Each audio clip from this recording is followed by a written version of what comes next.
Pessoal, o nosso processo de buscar uma abordagem que nos ajude nos aspectos de, seja uma doença cardiovascular, a própria questão do agosto branco, que é direcionado para prevenção do câncer de pulmão e o diagnóstico precoce, e que inclusive tem aí a sua gênese na fumância da população, seja o tipo de cigarro que for, seja o vape, cigarro eletrônico, charuto, cachimbo, o cigarro tradicional, enfim, toda uma gama de produtos que impactam o pulmão e levam a uma intoxicação importante, visto que quando o indivíduo ele resolve e consegue parar de fumar, ainda demorarão 10 anos para que o organismo elimine os resquícios daquilo que aconteceu de intoxicação em si mesmo. Mas a partir do momento que o indivíduo ele inicia essa separação e combate o desejo de fumar novamente, consegue ficar nessa abstinência sem fumar, o organismo já vai realizando uma desintoxicação importante e que em 10 anos o indivíduo consegue recompor aquilo que ele trazia organicamente antes de começar a fumar.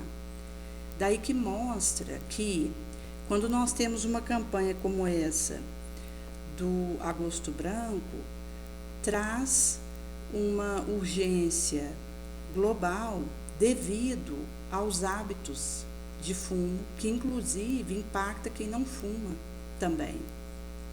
Porque aquele que esteja num ambiente de fumante, ele da mesma forma recebe aquela fumaça e aspira ela.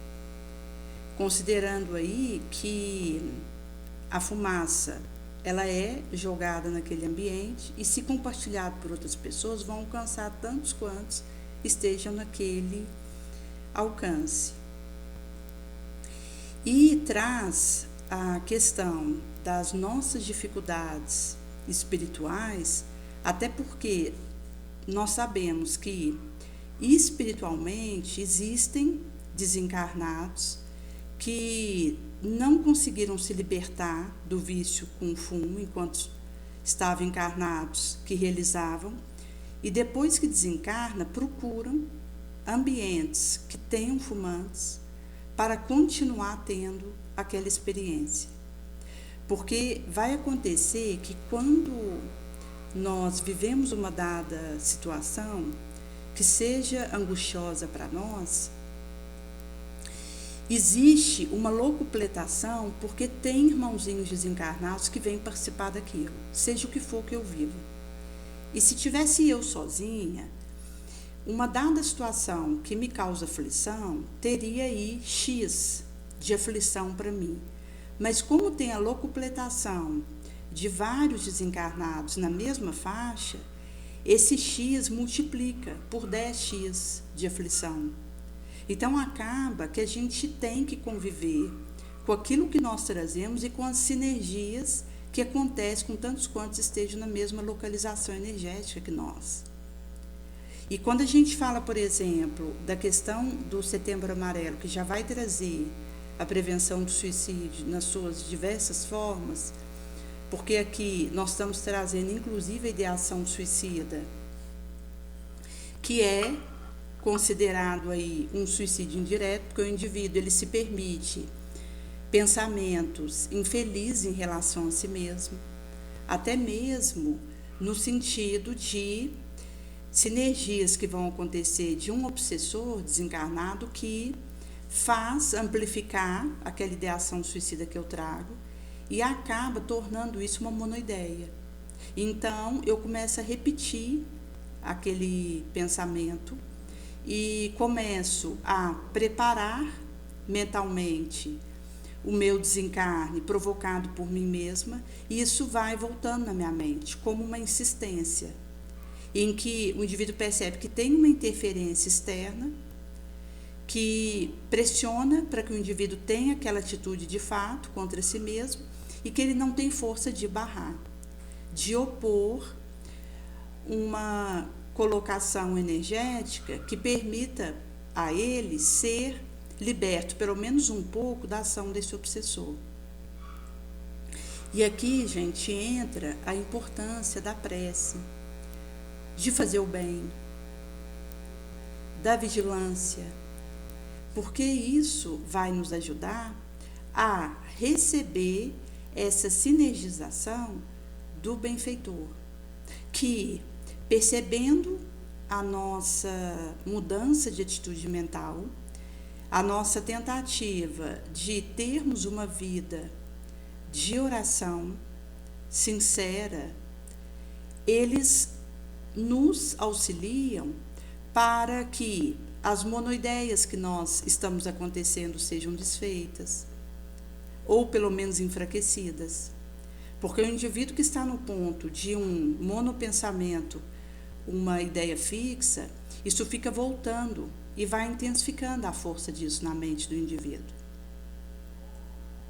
a ponto de ele não sentir força para desviar daquilo. Até porque pode chegar num ponto em que o indivíduo, até ele procurar uma ajuda, ele já sossobrou. Porque até mesmo o tempo para procurar uma ajuda fica pequeno, para que ele consiga se livrar daquela queda deplorável, devido à pressão que ele está recebendo. E, inclusive, quando nós consideramos as ações de suicídio indireto, que está ligado a atitudes como fumar, como beber, como ter uma alimentação desregrada, porque acaba que a forma como eu me alimento, por exemplo, diz daquilo que eu cuido em mim. E nesse sentido que, quando a gente considera, por exemplo, os nossos ressentimentos, isso reverbera na maneira como nós nos comportamos diante do alimento e, consequentemente, nas escolhas que nós fazemos. Um desses aspectos é ir no supermercado com fome. Porque se eu estou com fome e vou fazer uma compra, eu vou acabar optando por algo que eu abro rápido aquilo para começar a comer. Nesse sentido que até mesmo o domínio que eu tenho sobre mim mesma me ajuda, se não for possível comer antes de ir, me precaver para poder conseguir lidar melhor com as escolhas que eu vou fazer ali. Porque esse é o movimento da nossa vida o tempo todo. Fazer escolhas melhores para que possamos fortalecer a nossa arena íntima. Porque uma escolha positiva que eu faço, ela vai me dar conexões para uma outra escolha melhor. E nesse sentido que, quando a gente considera a nossa romagem aqui na Terra, essas agremiações espirituais de obsessores ou de benfeitores, de acordo com a faixa onde eu estou, ela vai fazer parte da nossa trajetória, porque nós estamos em meio a uma nuvem de testemunhas, como Paulo paragrafou. E nesse sentido que, aonde nós formos, existem espíritos acotovelando conosco e que nos observam, nos espreitam e que vão agir naquilo que percebam em nós, seja se elevando com a nossa elevação, ou seja, se rebaixando com o nosso rebaixamento.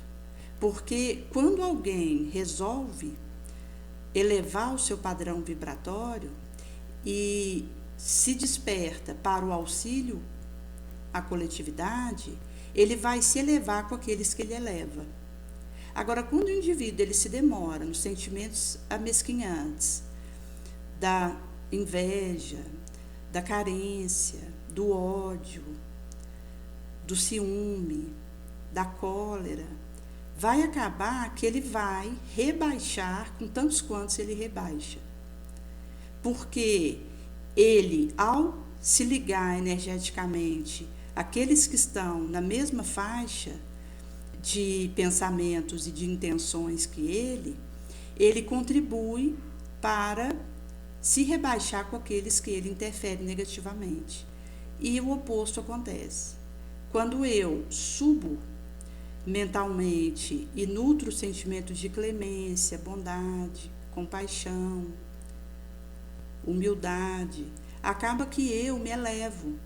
Mas a interferência que eu realizo naqueles que estão em torno de mim vai ser uma interferência positiva, benévola. Então, eu subo com aqueles que eu elevo. Porque quando a gente vai sozinho, a gente pode até chegar mais rápido.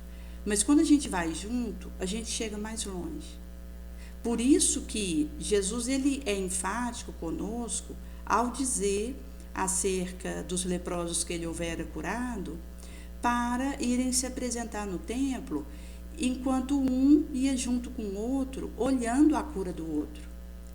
Porque naquela época as pessoas não tinham espelho como nós temos hoje, em que era possível tirar da bolsa o espelho e ver se a lepra que está no seu corpo curou mesmo. Não. Depois que Jesus tinha falado com eles da cura que estava acontecendo da lepra deles, ele não confirma. Ele diz, vai até o templo e se apresentem. E ia acontecendo que eles iam ficando curados. Porque eles estavam juntos e um conseguia perceber no outro que estava recuperando da lepra. E isso mostra para nós que o caminho da solidariedade é aquele que vai conseguindo nos trazer os reflexos daquilo que temos conseguido ser. Porque eu só vou conseguir perceber as minhas dificuldades e as minhas virtudes na interação com os outros. Por isso que nós precisamos estar atentos àquilo que as pessoas falam de nós.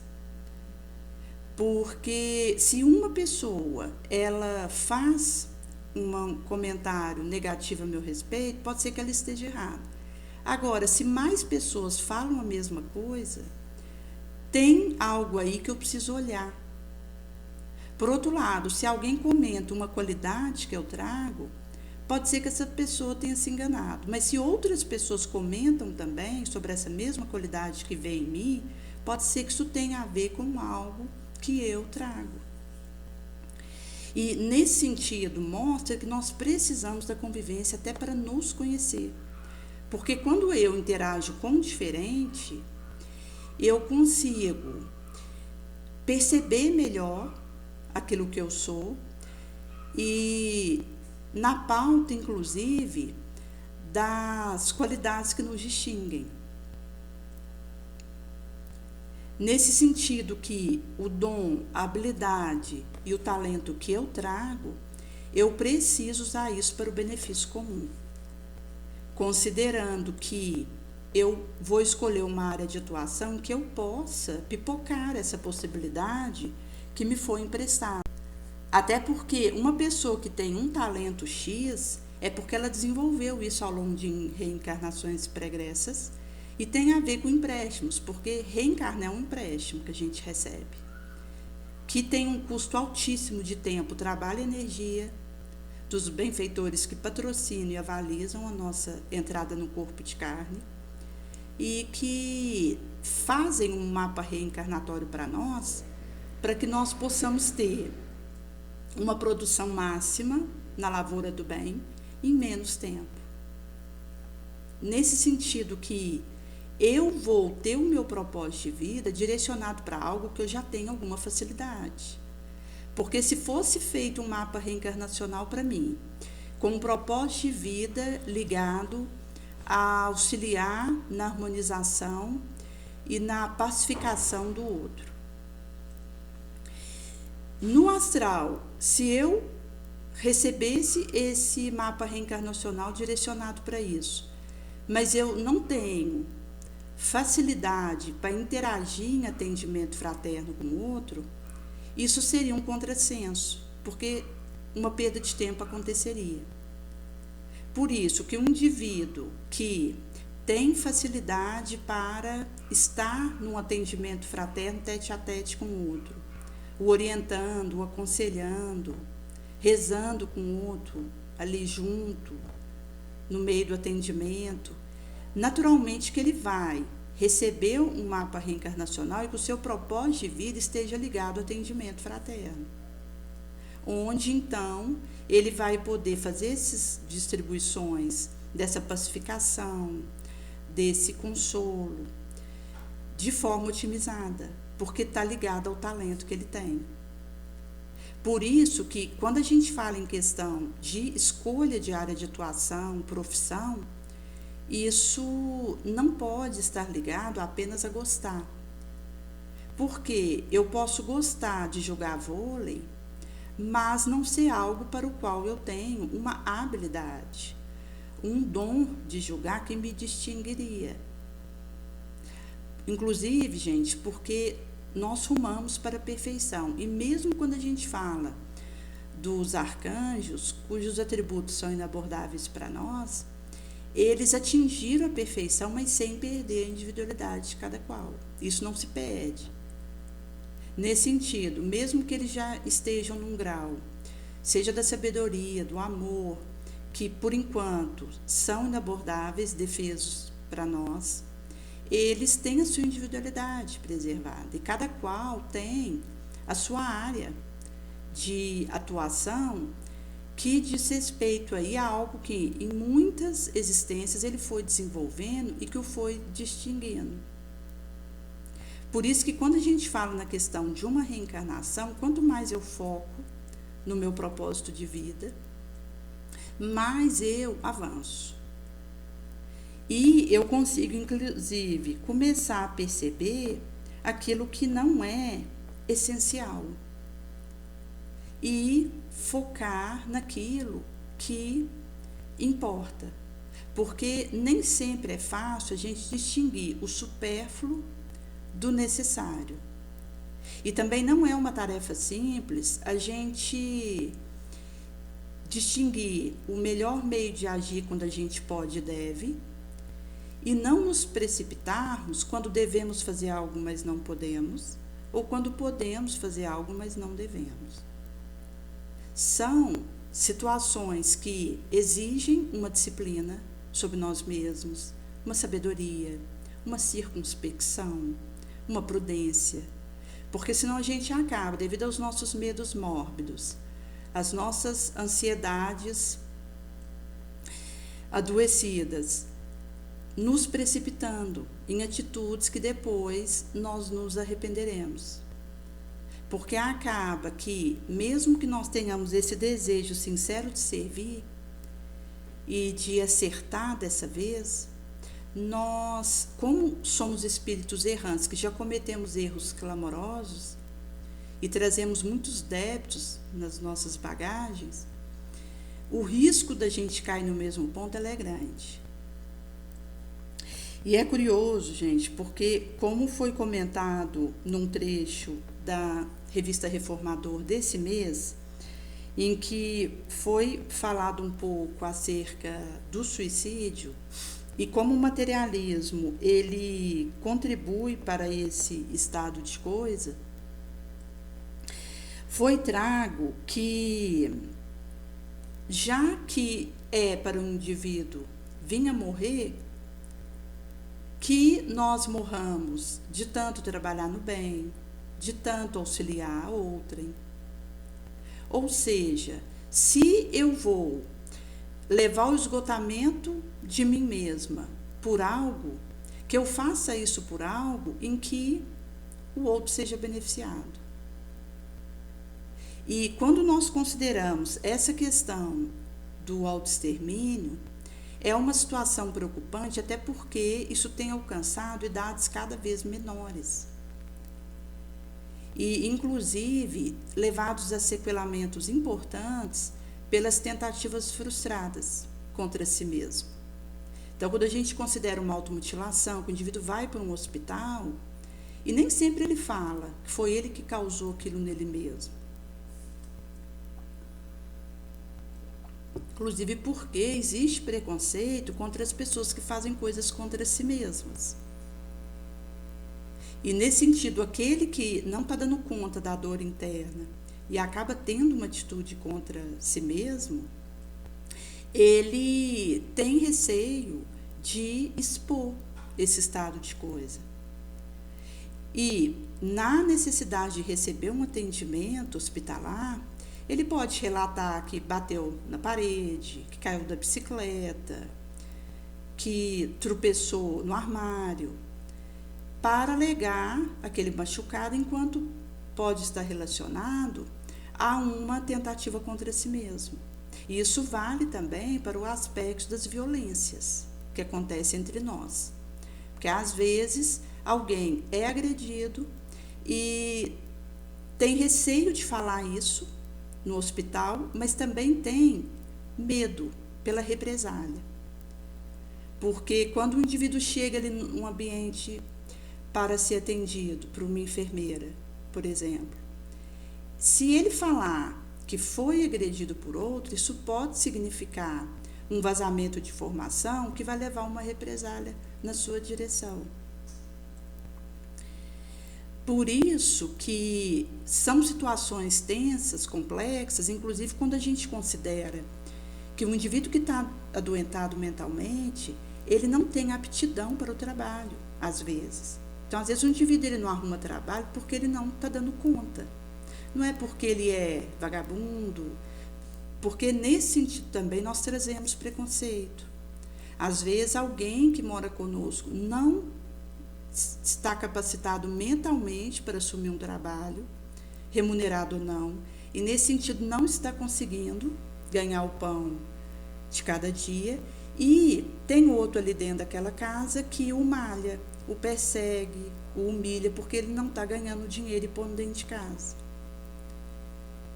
E aí, nesse sentido, que inclusive existem cobranças entre as pessoas que moram junto nesse sentido, enquanto alguém que comprou um leite, esse outro que não está conseguindo trabalhar bebe, e aquele que comprou o leite o repreende porque ele não ajudou a comprar. E às vezes o indivíduo que não está trabalhando é porque não está conseguindo.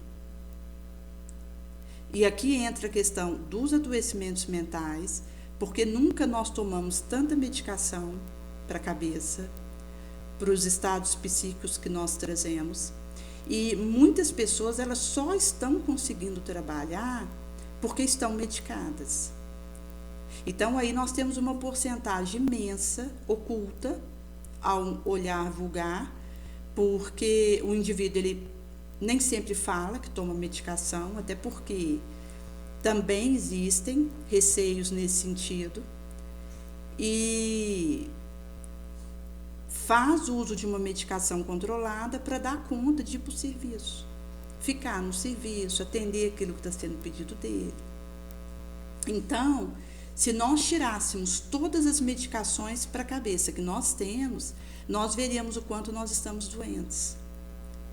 Inclusive para lidar com as questões que nos ocorrem e em torno de nós, porque mesmo eu percebendo a minha fraqueza, o tanto que eu preciso vigiar e orar, se eu caio no primeiro buraco, eu crio um para cair.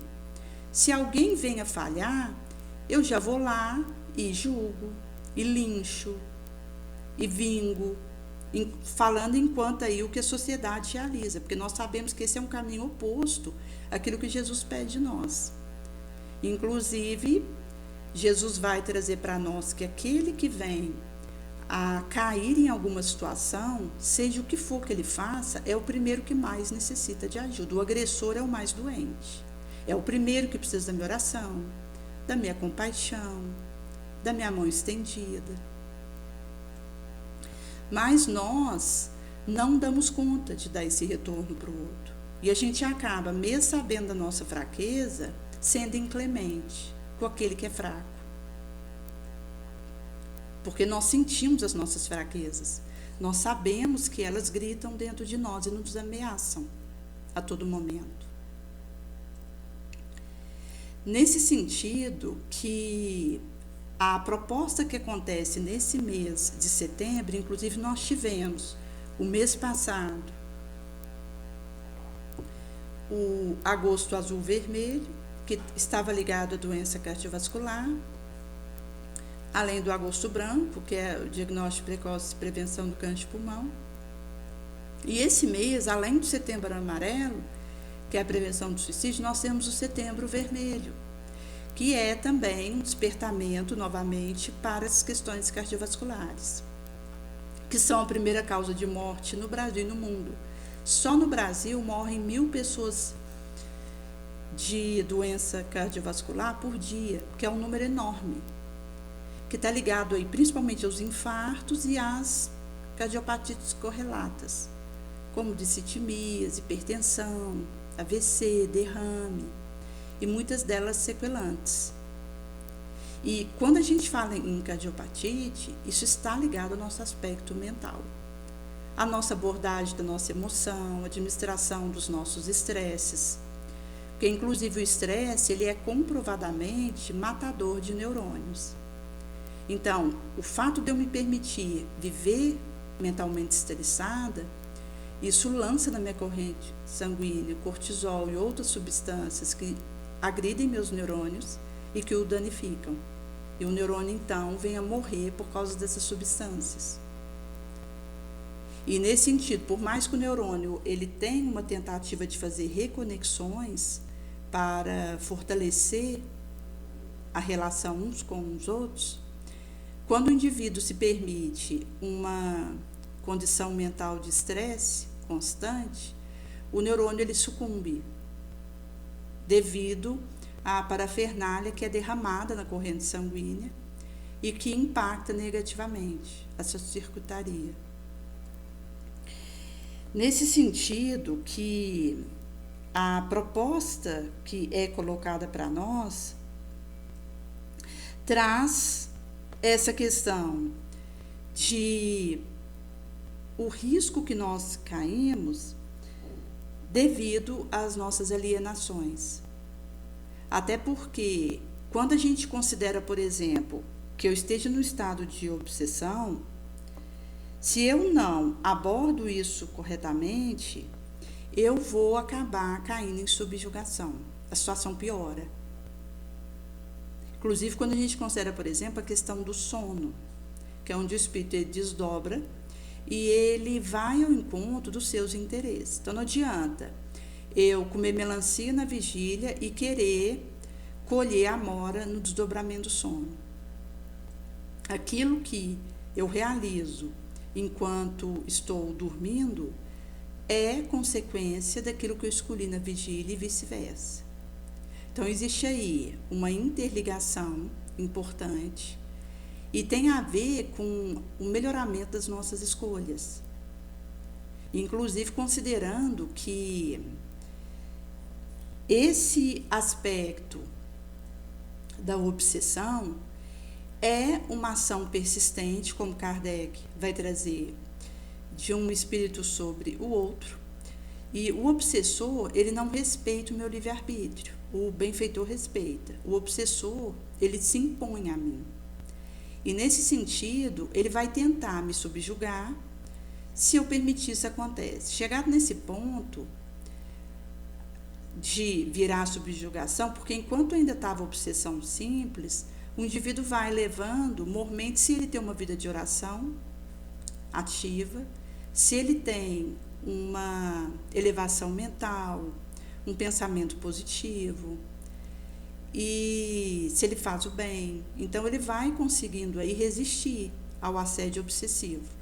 Porque num orbe como a Terra, as obsessões acontecem com todos. Tem uns que são obsediados por expiação, então são experiências mais severas, rudes. Tem outros que são obsediados por prova, então é um teste para que o indivíduo, de acordo com a maneira como ele lide com isso, ganhe experiência, possa avançar. Para outros, a obsessão pode ser uma consequência de uma queda momentânea, em que ele acaba tendo conexões mais profundas com espíritos inferiores. Ou seja, cada um vai ter um aspecto que é particular nas suas experiências obsessivas.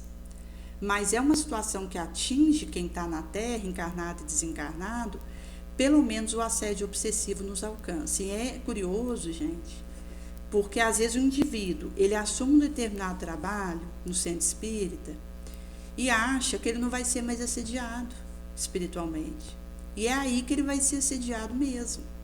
Porque aquele que abraça um trabalho nobre, ele é alvo dos obsessores. Porque quem está fazendo mal já está no time do obsessor. Ele não precisa obsedar quem já está fazendo mal, porque quem está fazendo mal está obsedando os outros, inclusive. Agora, quem está tentando fazer o bem é que é alvo do obsessor, que vai armar, cavar situações para que esse trabalhador do bem, ele caia. Então, o assédio, ele tende a aumentar quando a gente está fazendo bem e quando a gente está dando conta do dever que nós abraçamos e que nos compete. Visto que nós estamos aqui com um mapa reencarnatório definido e que me compete descobrir qual é o meu propósito de vida e como seguir nesse caminho sem desviar.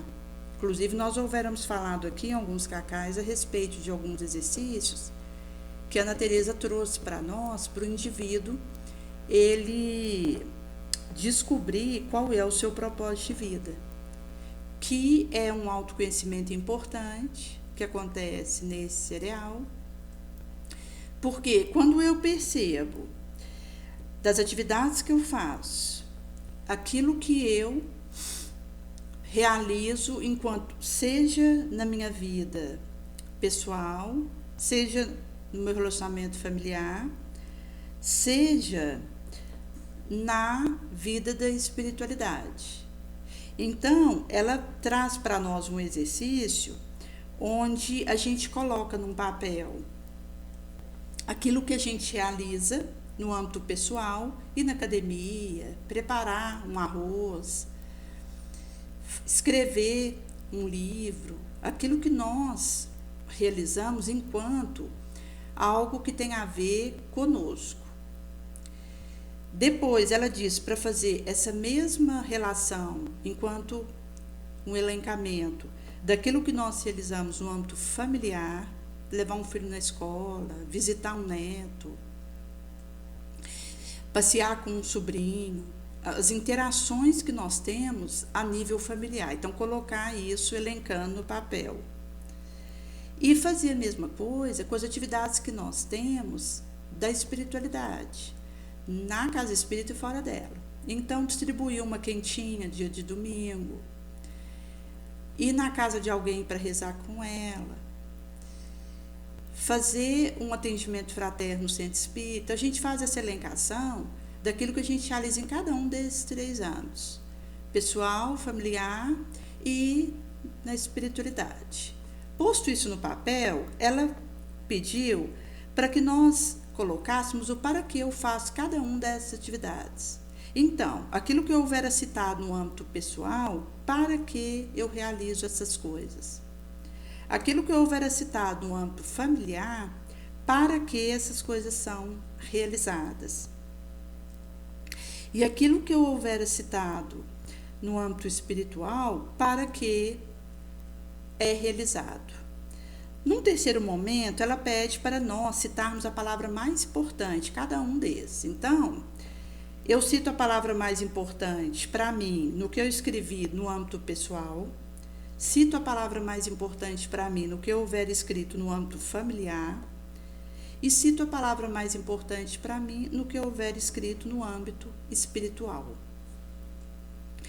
E depois ela vai então pedir para nós escrevermos uma frase usando esses 3 verbos que nós colocamos como a palavra mais importante em cada um dos 3 aspectos. Então, tipo, o indivíduo colocou como um dos verbos mais importantes exercitar. E então, quando eu for escrever a minha frase, eu vou precisar usar esse verbo para escrever essa frase. E quando eu tiver essa frase feita, ali está o meu propósito de vida.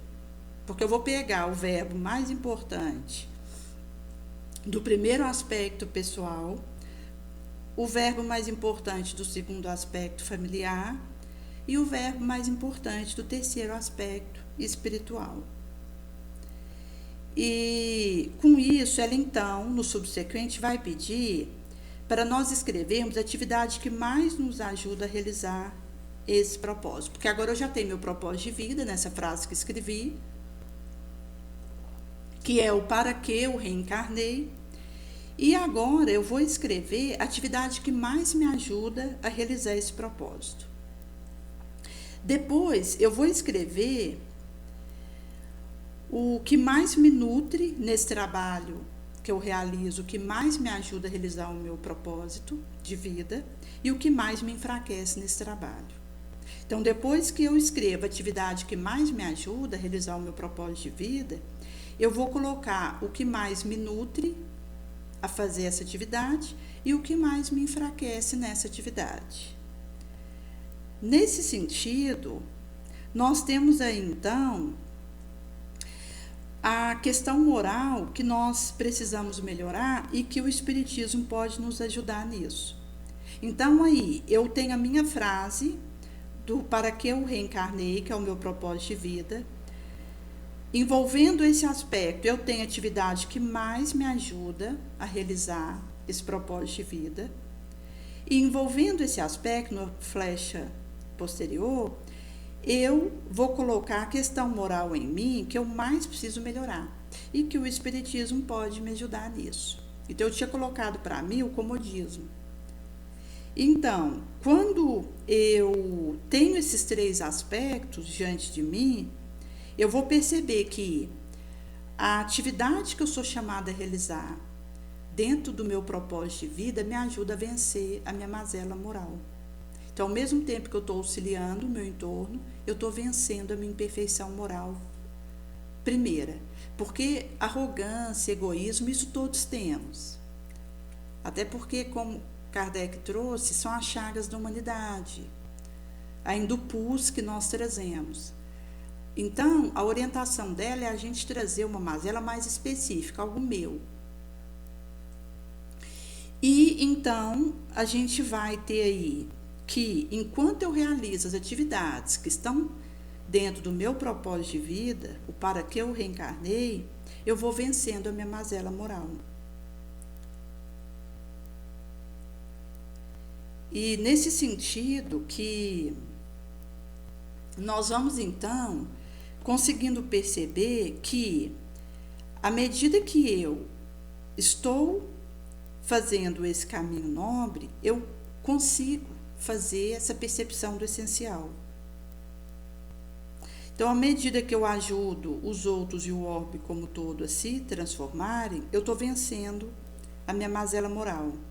E para isso, nós precisamos não apenas estudar o Espiritismo, que é muito importante o aspecto do estudo também, que precisa caminhar junto com a nossa melhoria moral, mas também praticar isso, aonde quer que esteja. E um dos aspectos que ela houvera trago é referente à nossa necessidade de nos protegermos do futuro.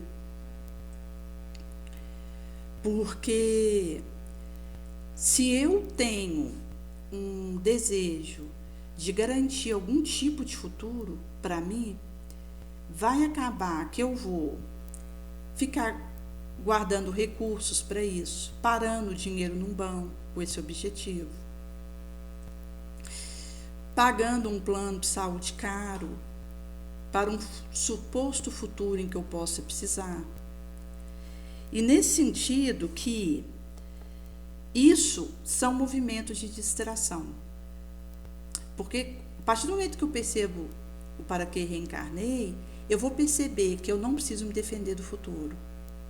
Eu posso ficar no presente e abraçar o meu propósito de vida, que é o único objetivo de eu estar aqui.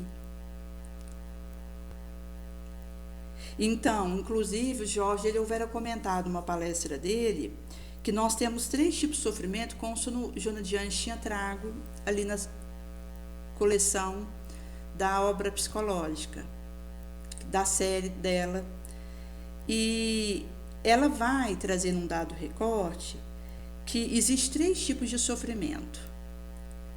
O indivíduo pode viver o sofrimento pelo sofrimento, o sofrimento pelo atavismo e o sofrimento pela impermanência.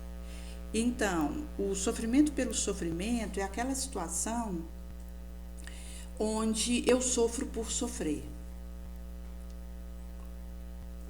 Então, ao me perceber com limitações, com dificuldades, com problemas que estão me causando aflição, angústia, desesperação, eu sofro por esse sofrimento, que inclusive tem um viés vitimista, catastrófico, que são inclusive aí sabotagens que nós fazemos com o nosso processo. Tem um outro tipo de sofrimento, que é o sofrimento pelo atavismo, que é a nossa tendência de ficar onde nós estamos. Então, quando o indivíduo fala, fulano eu não perdoo, como uma moça que houvera comentado que tem uma prima que elas eram muito amigas e para ela era uma relação de irmãs. E essa prima, num dado momento, se insinuou para o marido dela, mandando foto indecente para o marido dela. E quando é assim, a gente sabe que isso não é só de um lado, os dois estão participando do que está acontecendo, mas ela queimou com essa prima, desenvolveu um ressentimento profundo por ela, e inclusive essa prima pediu perdão para ela, mas ela não conseguiu dar esse perdão. Ela disse, eu tentei, mas não consigo. Mas quando a pessoa fala que eu não consigo, ela está num atavismo. É uma sabotagem que o indivíduo está fazendo consigo mesmo, na verdade. Porque eu só vou conseguir o que eu realmente quiser. Se houver uma vontade, um desejo firme de acertar, de auxiliar, de perdoar, eu consigo. E nesse sentido, eu vou movimentar os meus recursos nesse desiderato. Nesse sentido que ela, ao falar isso, na verdade, é porque existe um lugar cômodo de não perdoar. E aí o indivíduo, ele acaba que está nesse atavismo e diz, eu não vou mudar. Então, isso causa sofrimento para o indivíduo. É o sofrimento pelo atavismo, que o indivíduo percebe que faz mal para ele, que o intoxica, que o leva a câncer, porque comprovadamente o câncer está ligado a ressentimento, a vingança, a ira. Inclusive quando a gente fala dos destrambelhos cardiopatíticos. E então o indivíduo que tem uma postura assim sabe que está adoecendo por causa disso, do prejuízo que está recebendo, e continua atávico naquele lugar. Então é o sofrimento pelo atavismo.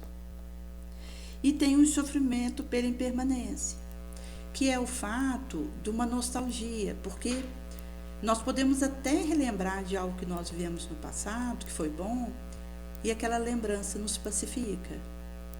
Outra coisa é o sofrer, porque eu tive uma experiência boa no passado e hoje não tenho mais. Isso é um sofrimento desnecessário, que tem a ver com o sofrimento pela impermanência. Porque tudo está mudando, é a única certeza que a gente tem, tudo está em mudança. Eu tenho que correr atrás para não ficar para trás. Por isso que a gente foca tanto a questão do propósito de vida e de ficar no que importa. Porque quando só é o meu momento de ir embora daqui, a única coisa que eu vou levar é o bem que eu tiver feito. Nada mais. E nesse sentido, tudo está em mudança constante. A gente até percebe isso na questão do relógio, que se a gente perde a concentração 1 minuto, a gente atrasa, depois tem que sair correndo. E mostra que nós temos uma dificuldade para lidar com as mudanças rápidas, velozes, que acontecem a todo tempo. Por isso que eu tenho que eleger o essencial no meio disso. Por isso que isso é imperioso. E nesse sentido, o indivíduo que opta por ficar nessa questão de querer que continue aquilo que ele viveu no passado, enquanto algo que foi bom.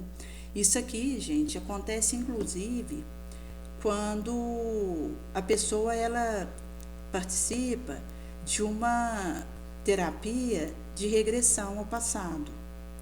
Porque o que acontece?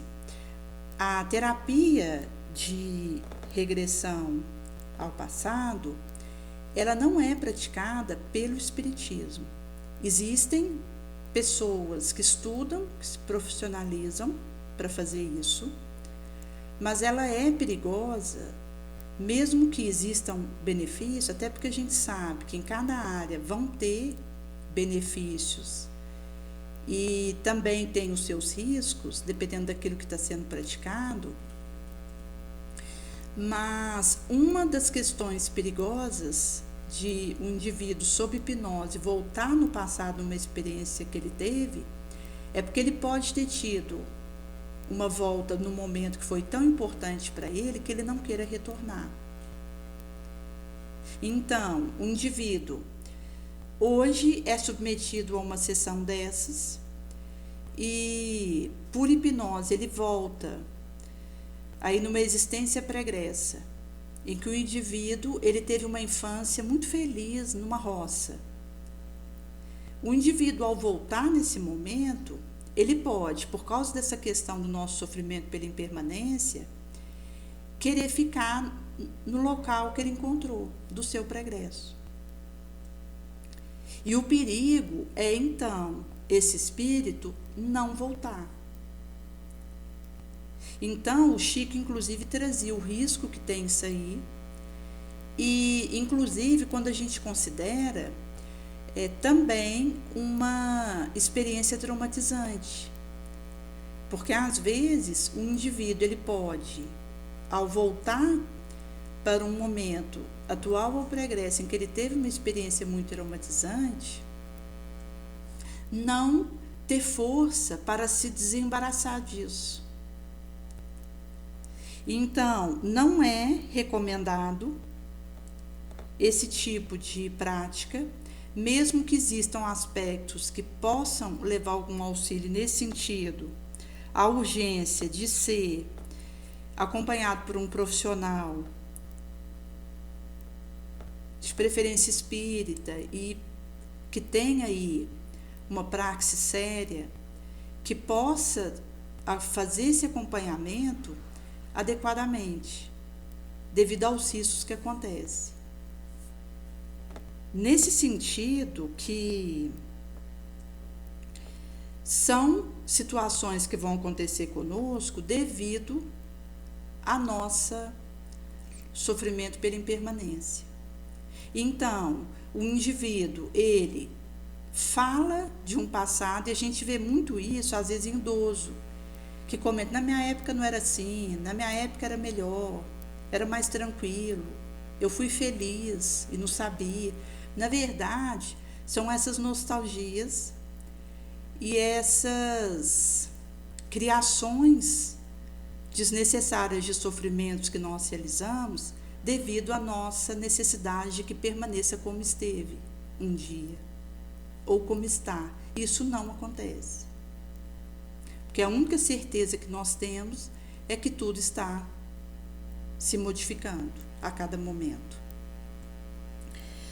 Nesse sentido, que são aí questões que trazem para nós que, a partir do momento que eu vou rompendo esses sofrimentos desnecessários, porque existe aquele sofrimento que eu vou precisar viver, seja quando a gente considera uma expiação, seja na prova.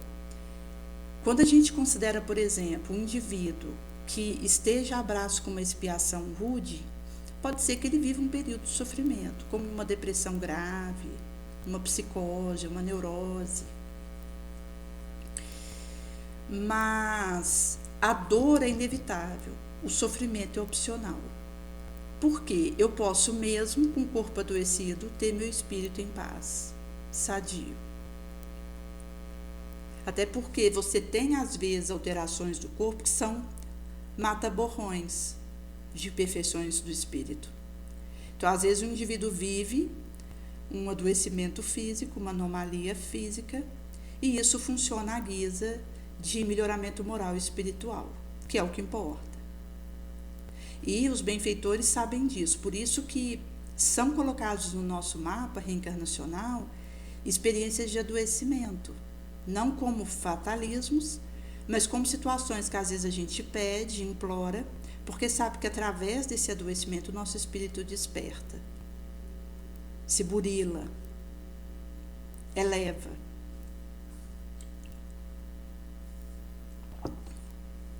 Nesse sentido que a nossa trajetória, ela mesmo que tenha percalços, óbices e dores, eu vou sofrer se eu optar por isso. Então, quando eu percebo os sofrimentos que eu posso estar vivendo, que são desnecessários, eu vou me desfazendo disso, mas é com domínio sobre mim mesmo, é com mudança do meu interior. Porque, por exemplo, um indivíduo que está num sofrimento pelo atavismo, ele precisa trabalhar consigo mesmo para conseguir se ressignificar, reaprender, se rearticular no tempo, no espaço. Até porque a gente sabe que a consciência, a nossa mente, ela é não espacial e não temporal. Mas quando a gente considera a questão de alguém que esteja sofrendo por um atavismo, ela precisa de uma rearticulação diante de onde ela se encontra. Porque nós ainda estamos dentro de um tempo e de um espaço como conhecemos aqui. Porque se a gente falar de um anjo, ele não está mais dentro do tempo e do espaço como nós estamos. Considerando aí o corpo grosseiro que nós carregamos e que segue aí um calendário, em que uma hora com esse corpo eu estou aqui, outra hora eu estou numa escola. O anjo, ele está numa condição diferente, porque ele não está mais nessa perspectiva do tempo e do espaço como nós temos aqui.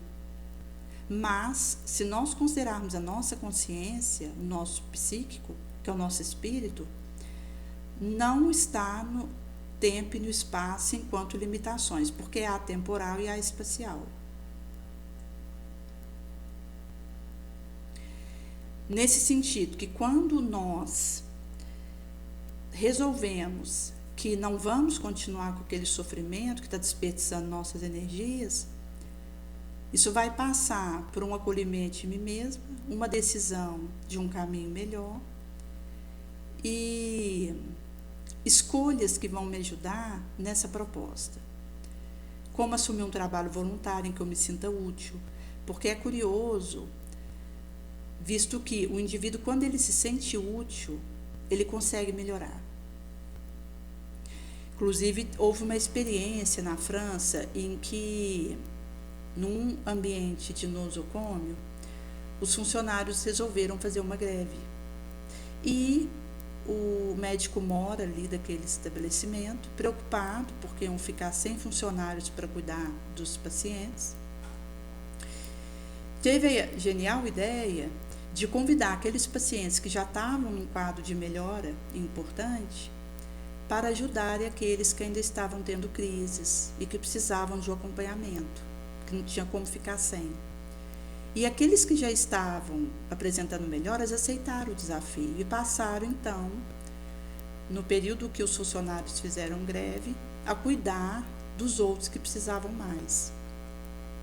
E foi uma experiência em que, depois que passou esse período, esses internos que cuidaram dos outros melhoraram ainda mais e relataram que, no cuidado com o outro, eles tiveram um salto quântico de recuperação.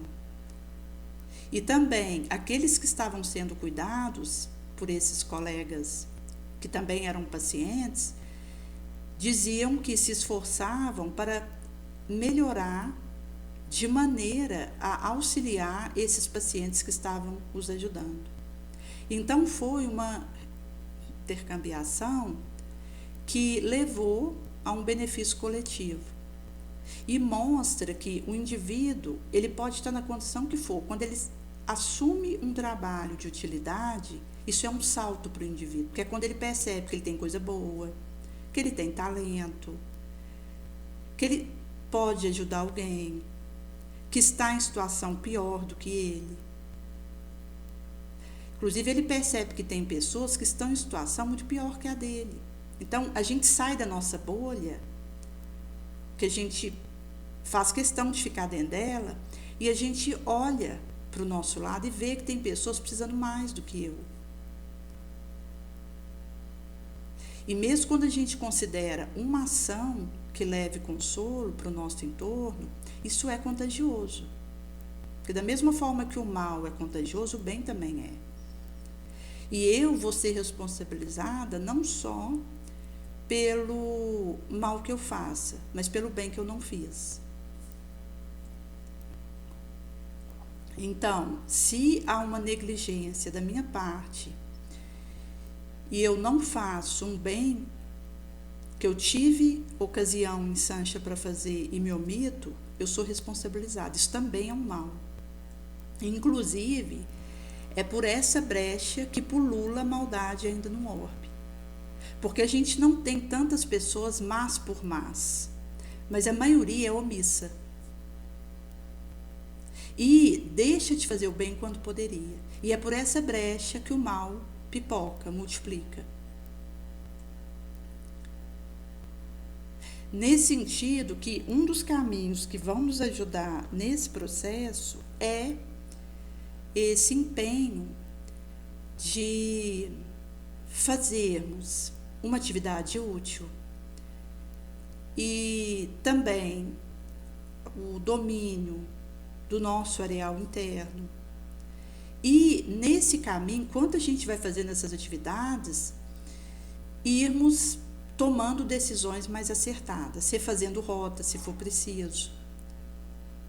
Mesmo que isso signifique um recomeço, mesmo que não seja aquilo que eu idealizei, que eu sonhei. Mas, se percebo que eu preciso refazer o meu caminho, recomeçar, façamos isso. Porque, embora eu não possa voltar atrás e fazer um novo começo, qualquer um pode começar agora e fazer um novo fim, como Chico dizia. Então, não importa onde eu esteja, em termos de idade, circunstância, de estatuído, de edificado, se eu preciso refazer, façamos isso quanto antes. Então, é uma questão de ir redefinindo o caminho que estou seguindo e tendo a confirmação de que é esse caminho mesmo. Porque quando a gente fala, por exemplo, o adolescente, por isso que é tão difícil para um adolescente arrumar um quarto, porque ele ainda não tem clareza do seu propósito de vida. Então ele não sabe o que é essencial dentro daquele quarto, o que é supérfluo. Então ele fica com receio de arrumar naquele quarto, tirar dali o que é necessário e ficar ali dentro daquele quarto o que é supérfluo. Não conseguir fazer o oposto. Nesse sentido que, a partir do momento que a gente, de onde nós estamos, a gente faz essa proposta movimentar, vai acontecer que nós vamos edificando um destino melhor para nós. Que somente eu posso fazer isso. Eu não vou prestar conta da atitude do outro e nem o outro vai poder prestar conta da minha atitude. Isso é porta dentro da alma. Inclusive, quando a gente fala de questões das nossas expiações. Um não pode viver a expiação do outro. Isso não erra de endereço. O indivíduo pode esconder onde for. Ele encontra sempre o resultado da sua obra. E nesse sentido que, caso eu não me esforce por ficar nessa proposta elevada, eu acabo excedendo um potencial de fascínio e me desvio para menos dignas aventuras. E o indivíduo termina minado pela persistente ação, que lhe minga o cabedal de resistência e destarte converte em juguete de destrutivas forças, aos quais o bem dizer se unir voluntariamente, ao entusiasta abraçar a prática do mal declarada. Porque quando a gente delinque, a gente pode não precisar o instante exato da nossa penetração na desarmonia, no desequilíbrio. Mas jamais saberemos, porém, quando soará o momento de deixá-la, de abandoná-la. No retorno à reta estrada, através de atoleiros em que houvermos chafurdados, por má fé ou por indiferença, não poderemos prefixar calendários para a volta. Porque então, chegado nesse ponto, nos implicáramos em circunstanciais jogos de que só nos despeamos após reajustamento doloroso. Trazendo aqui, consono no mundo maior, no capítulo que vai falar de alienados mentais, que esse processo, ele acaba sendo aquilo que eu encontro quando eu persisto no mal, e a morte não vai de súbito modificar as inteligências voltadas para a sombra, nem o duelo da sombra com a luz se adstringe aos círculos estreitos carnais. Nesse sentido que é a proposta que nos alcança e que, quando a gente então encontra esse essencial, vai acontecer que a gente percebe que tudo é empréstimo, que nós devemos restituir. Só que o Senhor, ele vai nos emprestar, seja o que for, inclusive o nosso organismo físico, com a expressa condição de que pelo menos o supérfluo seja revertido para aqueles que não têm o necessário. Consono vai ser trago no Evangelho segundo o Espiritismo, em que mesmo a gente sabendo que existe aí as superfluidades, mas pelo menos isso eu preciso alijar de mim para entregar para quem não tem o básico necessário, e depois, com o tempo, à medida que eu vou conseguindo a minha reforma moral, eu vou subindo e vou conseguindo dar do meu essencial, que é o que Jesus falava do óbolo da viúva. Por isso que, mesmo a gente sabendo que as guerras religiosas que houveram foram as mais cruéis e fizeram mais vítimas do que qualquer outra guerra, como as políticas, e que nenhuma delas se cometeram tantos atos de barbárie e atrocidade, Jesus vai trazer para nós que a pedra angular do seu edifício e a condição expressa de salvação é a fraternidade e a caridade. Mesmo assim, muitas seitas trocavam anátemas, se arrojavam umas sobre as outras, as mais fortes esmagando as mais fracas e abafando-as em tortura e sangue e chama dos fogueirais. E por isso que nós temos essas divulgações onde mesmo aqueles cristãos que houveram vencido o paganismo, de perseguidos se fizeram perseguidores, com forro e fé plantaram a cruz do Cordeiro sem mácula no orbe, e traz para nós que, quando a gente considera a salvação, que cada um vai ser herdeiro de si mesmo e a cada um segundo suas obras, isso nos remete aqui, fora da caridade de nossa salvação, não fora de uma igreja, não fora de uma cultura, não fora de um povo, mas fora da caridade de nossa salvação. Porque essa houvera sido a condição expressa colocada por Jesus e aquela Porque no momento que os discípulos estavam preparados para receber essa elevação, essa subida de degrau, ali lavando os pés dos discípulos, inclusive Pedro não queria que Jesus lavasse seus pés, e Jesus disse que se ele não permitisse, ele não teria parte com ele. Então Pedro diz, então lava não somente meus pés, mas a minha cabeça e a mim por inteiro. Nesse momento Jesus descerra o véu e diz, amem uns aos outros como eu vos amei.